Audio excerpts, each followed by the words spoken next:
For the ones who get it done, the most important part is the one you need now. And the best partner is the one who can deliver. That's why millions of maintenance and repair pros trust Grainger, because we have professional-grade supplies for every industry, even hard-to-find products. And we have same-day pickup and next-day delivery on most orders. But most importantly, we have an unwavering commitment to help keep you up and running. Call, click Grainger.com, or just stop by. Grainger, for the ones who get it done. Hey, former Pro people!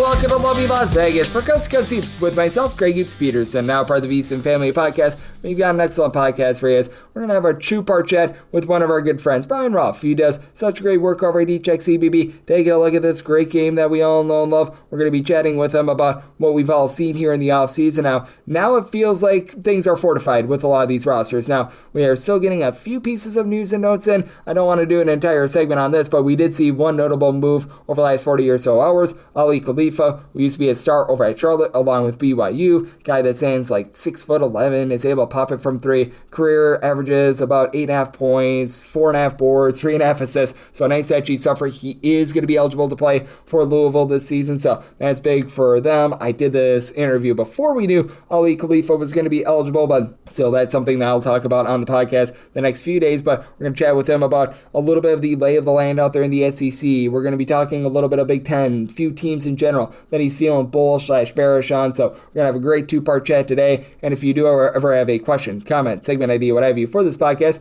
I beg of you, I plead with you, you've got one of two ways to be able to fire those in. First one is my Twitter/X timeline at gunit_81. Keep in mind, letters CM, maybe does not matter. So, per usual, please send these into the timeline. And the other way is find an Apple Podcast review. If you rate this podcast 5 stars, it is very much appreciated. From there, you're able to fire in whatever you'd like to hear on this podcast via that 5-star review. And while we did not get in any Twitter/X questions today, everything is brought to you by Edge Boost. Over at Edge Boost, they're making sure that bettors are able to access all the funds that they want, and when they need them, they are able to have access to them. When you go to edgeboost.bet, utilize that promo code of Greg, G-R-E-G. That's going to get you a dollar for dollar match on your first deposit up to $25, and you're able to earn cashback rewards as you utilize Edge Boost as well. So that's a nice added advantage there, and a nice advantage of this podcast is having great guests aboard like our good friend Brian Rauf. You're able to follow him on Twitter/X at the letter B, R-A-U-F, which is his last name, 3 all together. And Brian, it's always great to get you aboard. Thank you. Yeah, thanks for having me back. I appreciate it. I appreciate you, and certainly I think that this has been such an interesting offseason. And how do you take a look at things now that,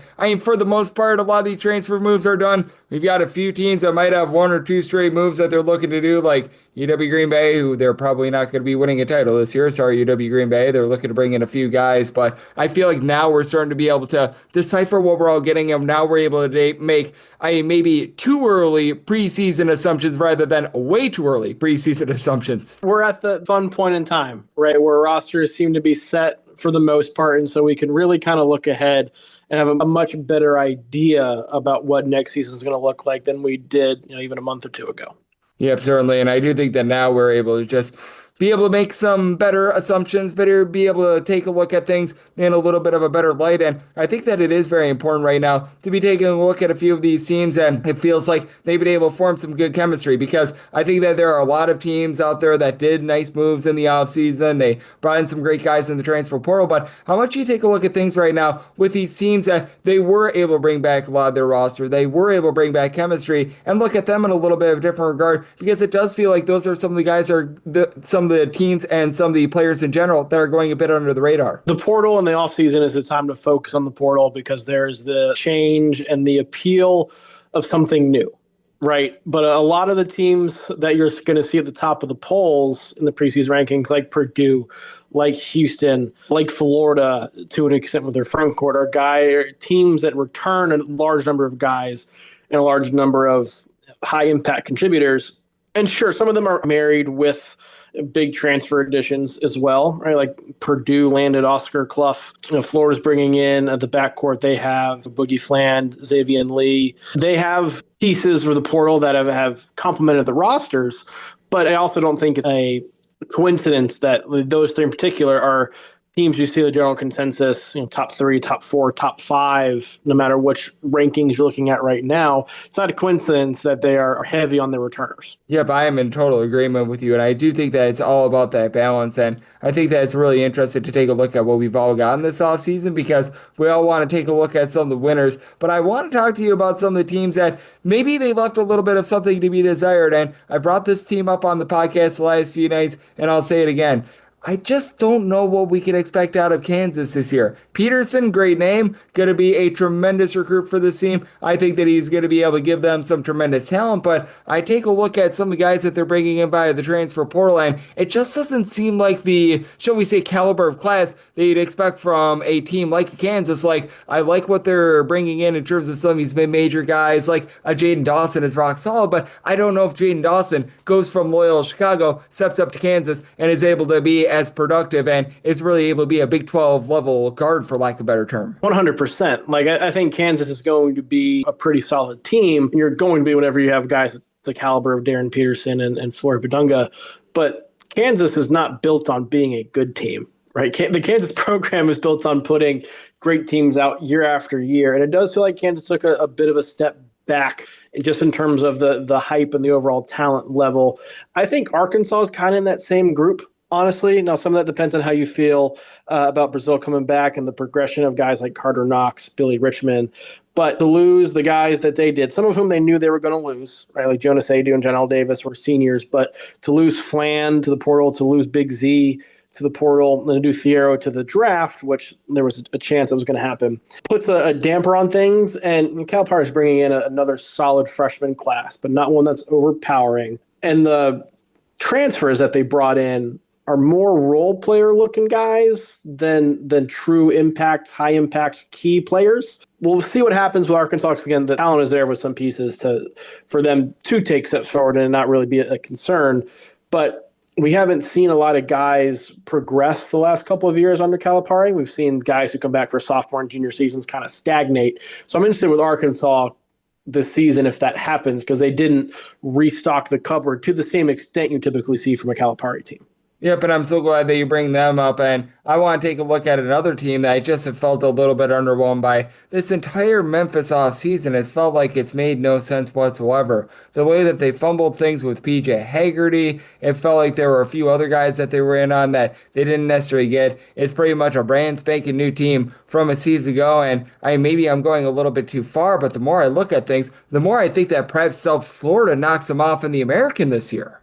I would still put Memphis ahead of South Florida, but I think it's much more of a conversation since Haggerty left. I do think the fumble of that is probably more on the Haggerty end of things than the Memphis side of things, because he ended up at Kansas State for a reported deal about $2.5 million. Memphis was offering him much more than that pretty early on, and was willing to have him kind of go around and keep that there. But that offer was not going to be there forever. And so by the time Haggerty kind of played it out, it's kind of one of those things where you look around, play musical chairs, there's not a chair left, or only a certain number of chairs that may not be as nice as the ones that you had your eye on earlier on.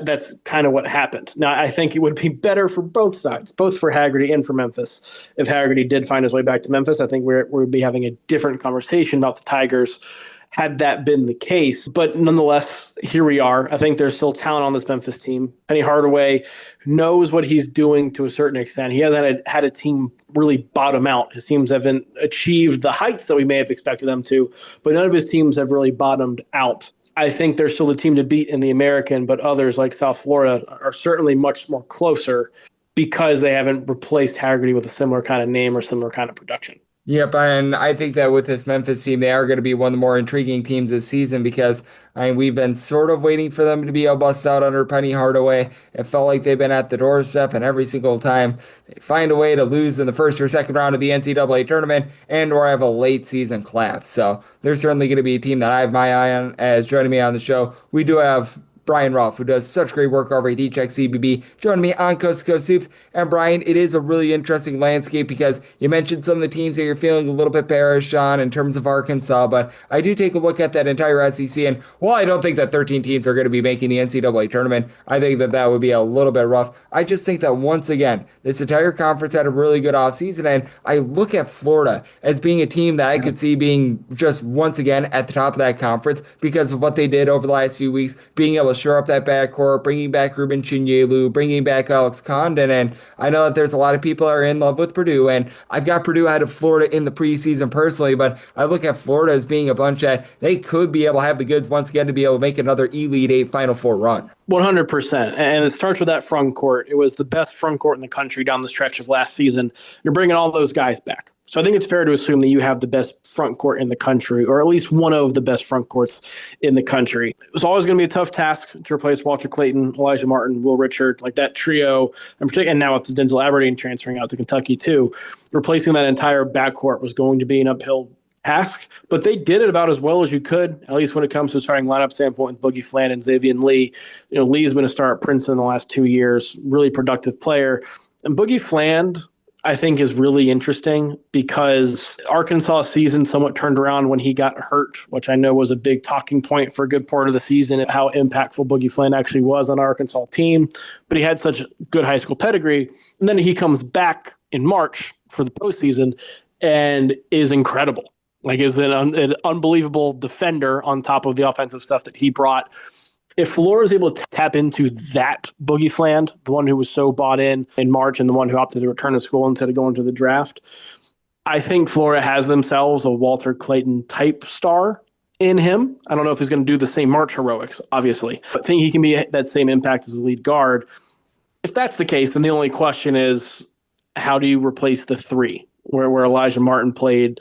Because you have such a distinct difference with Florida, in my mind, between the backcourt and the front court. And there aren't a lot of big backcourt guys who move to the front court, or a lot of small front court guys who can play in the backcourt.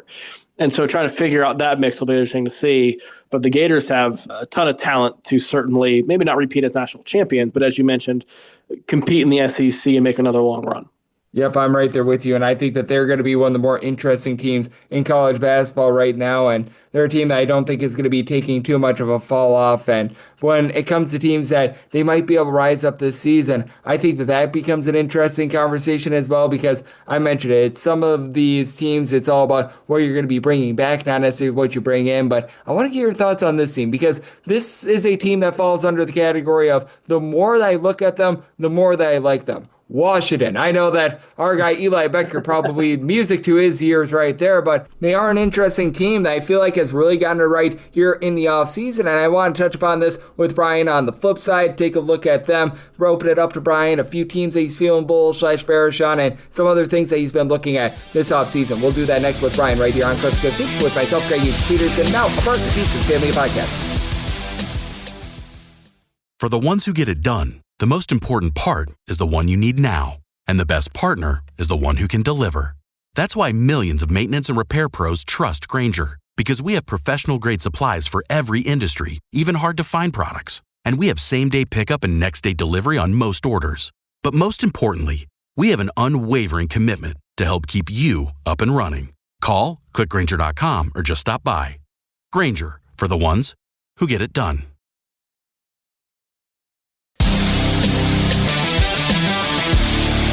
And we're back here in lovely Las Vegas for Coast to Coast Hoops with myself, Greg Peterson, now part of the VSiN Family Podcast. Great to be rejoined by Brian Rauf. He does a tremendous job over at Check CBB, taking a look at this great game that we all know and love of college basketball. You're able to follow him on the old Twitter/X at BRauf33, RAUF is the spelling on that last name, and left off by talking about some of these teams that I think might be able to rise up. We're looking at some of these teams that might be returning quite a bit, but even though this is an overall, I know I mentioned it in the last segment, Washington is a team that's really standing out to me, and a team that feels like has really done it right here in the offseason. I mean, they bring in Desmond Claude, they bring in, along with that, Wesley Yates, pair of guys that played at USC, so they've got a little bit of chemistry. Zoom Diallo is back from a season ago with Danny Sprinkle. I feel like he's a really good coach that was just in a bad circumstance last year, where Washington allocated all their funds to Great Osobor and nobody else. They redistributed the wealth this season. And Washington, I don't know if they're going to be like some sort of like a top 20 team or anything like that. I actually feel really bullish about them this upcoming season.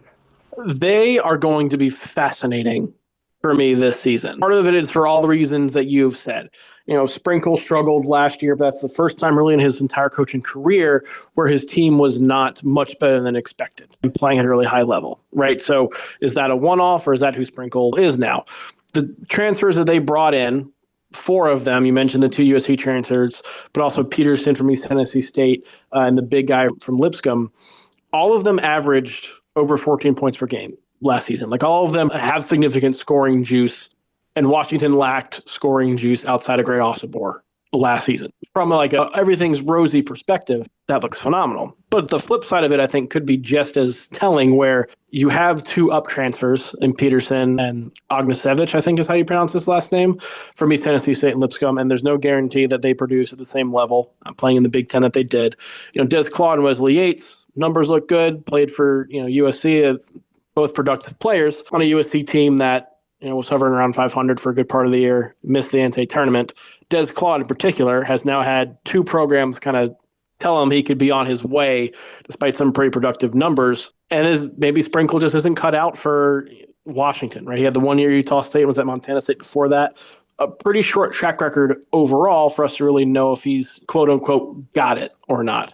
So I think Washington's very interesting because things could very easily break right, and you could see all the reasons why they'd break right and why this team is a dark horse in the Big Ten. But it's also pretty obvious all the reasons why things could break wrong. And if they break wrong, it could really bottom out in what could be a competitive year in the Big Ten. So Washington, to me, has a wide range of outcomes. Could be awesome, could not be awesome, but will be a lot of fun to watch either way. And now you've got me on a diatribe right here because you were talking about them being one of the most fascinating teams in all of college basketball, and I totally agree with you. I do think that Washington is going to be a fun watch. I personally think that they're going to be pretty rock solid this year. Who are a few other teams that maybe are a little bit jury's out on? They could be good, they could be bad. You're just not sure what it's going to be, and you just want to kick back, relax, and see what you're going to get out of them early on during the season. Texas A&M is the other big one for me, and they're one that I'm really buying because I like the pieces. I like Bucky McMillan as a coach. But you look at those pieces, and there's reasons why all of them will or will not work, right? And Bucky McMillan was very successful at Samford.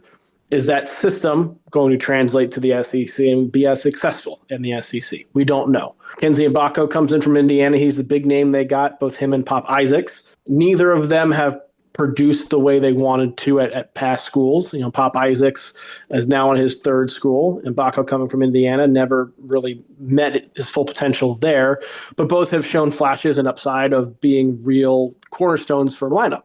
Pop Isaacs was really good at Creighton before he got hurt, was really good at Texas Tech before he transferred to Creighton. Kenzie Mbako nearly did so well in the pre-draft process that he stayed in the NBA draft, right? And that could just very easily be a Mike Woodson thing with Mbako, but inconsistencies with both those guys.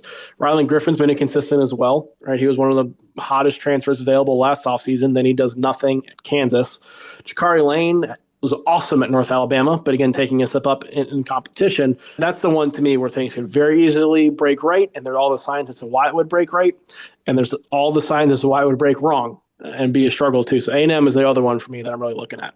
And I think for Texas A&M with me as well, I want to get your thoughts here. I just don't know what style they're going to play because with Bucky McMillan, he always over at Samford was looking to generate a lot of turnovers, have a lot of guys that bombed it from 3, and certainly he's got a lot of 3-point shooters, but you also bring in a little bit more size than what he had over at Samford before, and I just don't know if he's going to be staying true to form out there in the SEC or if he has to abandon his system and adapt a little bit. I think he's going to try and stay with it. I think the addition of size is him acknowledging that you have to play a little bit differently, at least in terms of personnel in a power conference, but the style doesn't necessarily change, right? Lane, Isaacs, Griffin, and Mbako, that's probably going to be your starting 1 through 4, all of whom are solid 3-point shooters and shoot high volume number of 3-point shooters. Griffin, Isaacs, and Lane, and some of the guards they have coming off the bench too, are all capable of handling the ball and making plays for others. They're good passers. They have a number of tweeners as well, guys who are in that like 6'6", 6'8" range, and they're all good rebounders, but they're also guys who are athletic and can get out in transition and run and keep pace with playing an up-tempo system. Also, looking at the large number of transfers, you have to imagine that he's hoping there's a lot of depth on this roster, more than A&M had last season, I would say, or more than his Samford teams had, so that he can play that fast pace and get guys in and out of the lineup. My anticipation is that he tries to play the same. We'll see if it works or not, but I would expect A&M to be a very, very fast-paced team. Yep, I do think that that's going to be a really interesting case study, and certainly I think that they're going to be playing up-tempo. The big question I have is whether or not they're going to be able to generate as many turnovers, but I do agree with you. The tempo is not going to be backing down like we see teams like Alabama Company out there in the SEC. As Brian Rauf, who does such an amazing job over at Check CBB, is joining me on Coast to Coast Hoops. And just speaking of the SEC in general, I mentioned it in passing. The fact that I do think that Florida is going to be really good. They do deserve to be at the top of the SEC. And as we know, it's going to be a brutal conference once again. But is there a team or two that you think could either fizzle and be really rough in the SEC or really be able to rise up? Because I take a look at this SEC, it's once again going to be a gauntlet, but the more I look at Vanderbilt, that's another team that the more I look at them, the more I like them. I really think that they are a team that is being slept upon. I feel like they've had a great offseason. I do think that year number 2, under all that you've got under this coaching regime as well, is going to be massive for them. Vanderbilt might be another interesting one because Duke Miles signed for every team in the country this offseason. Yes, he did. Before decommitting and going to Vandy. And Frankie Collins has his own just kind of hot and cold inconsistencies on the court. That's going to be a pretty dynamic backcourt to watch and see.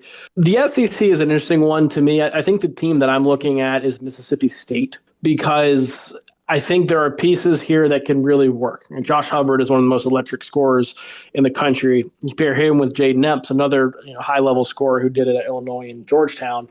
But those are two guys who are more isolation heavy. And then you also brought in a guy from Kansas State who was at Samford who didn't work out. Akur. Yeah. Thank you. This time last year, we thought he was going to be a star in the power conference level. And then things at Kansas State just didn't work out. If he works out and gives Chris Jans that high energy, versatile big man who can protect the rim, who can shoot the three, I think that can open up things for Hubbard and Epps as well. I think talent is here. Depth is here. The ceiling is going to be dependent upon the Hubbard-Epps combo and how that works in the backcourt.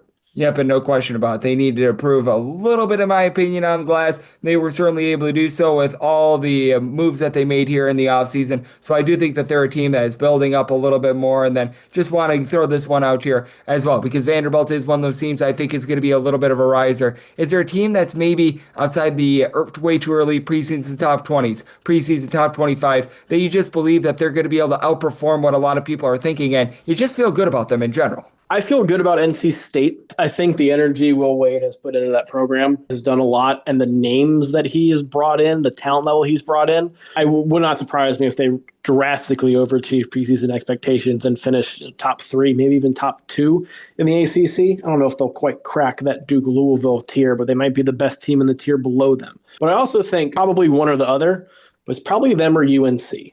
And it feels weird to talk about UNC in that regard, particularly with the talk of Hubert Davis's job status this offseason. But from a pure roster perspective, there's a lot to like. Seth Trimble comes back. Kyan Evans was one of Colorado State's best players, such a key for them in the tournament.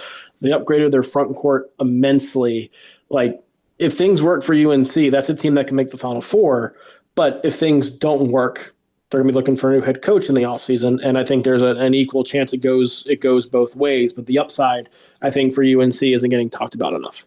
Yep, with UNC, I do think that it's interesting to take a look at them because last year they just went away from who they truly were. They didn't have a lot down low. Overall rebounding, it was not there. They've been able to find that happiness once again. And perhaps the loss of RJ Davis, who was really the heart and soul of that team the last few seasons, maybe less will be more in terms of backcourt as well. So I think that they're such an interesting team. And I know that, Brian, you're doing an amazing job getting set for what is going to be a rambunctious and tremendous college basketball season. You and everyone else over there at Check CBB, your work is second to none. So let the good people at home know what's all on tap for you and how people can follow along on social media to other platforms. Yeah, you can follow along at brauf33 on Twitter /X, BRAUF33, or hecheckcbb.com. I'm doing an amazing job looking at everything in college basketball, and every single time he joins me, learn such great insight. So big thanks to Brian for joining me on Coast to Coast Hoops, now part of the VSiN family podcast.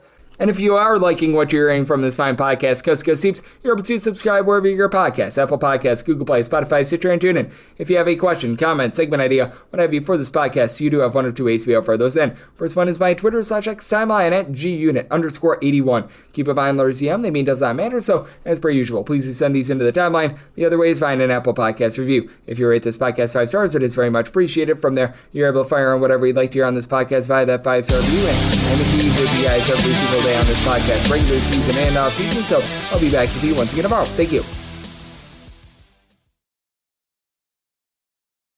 For the ones who get it done, the most important part is the one you need now. And the best partner is the one who can deliver. That's why millions of maintenance and repair pros trust Grainger, because we have professional-grade supplies for every industry, even hard-to-find products. And we have same-day pickup and next-day delivery on most orders. But most importantly, we have an unwavering commitment to help keep you up and running. Call, click Grainger.com, or just stop by. Grainger, for the ones who get it done.